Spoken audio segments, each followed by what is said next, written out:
இதுதாங்க நாட்டு விராலு. டிட்வா புயலினால தொடர்ந்து 5 நாளா பெஞ்ச மழையில ஏரி குளத்துலலாம் தண்ணி ரொம்ப அதிகமாயிடுச்சுங்க. குடியிருப்பு வீடுகள்ல தண்ணி புகுந்துடக்கூடாதுன்னு முகத்துவாரத்த வெட்டி விட்டுருக்காங்க. அதுலருந்து போற மீனுங்கள தான் இப்ப மீனவர்கள் மீன் புடிச்சிட்டு இருக்காங்க.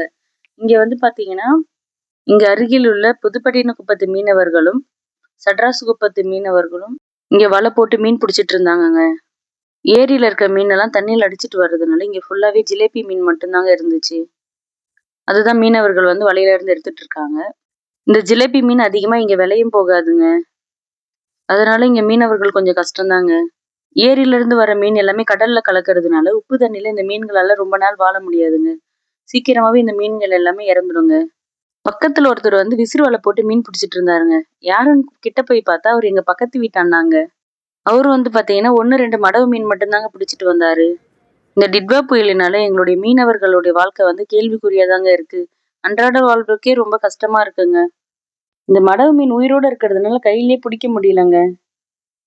அவரு திரும்பவும் விசிறு வலை போட போயிட்டாரு. சரி, நானும் அவருக்கு கொஞ்சம் ஹெல்ப் பண்ணிட்டு இந்த மீனை எடுத்து வலையில போட்டுட்டு நானும் வீட்டுக்கு கிளம்பி வந்துட்டேங்க. உங்கள எத்தனை பேருக்கு நாட்டு மீன் பிடிக்கும்ட்டு கமெண்ட் பண்ணுங்க.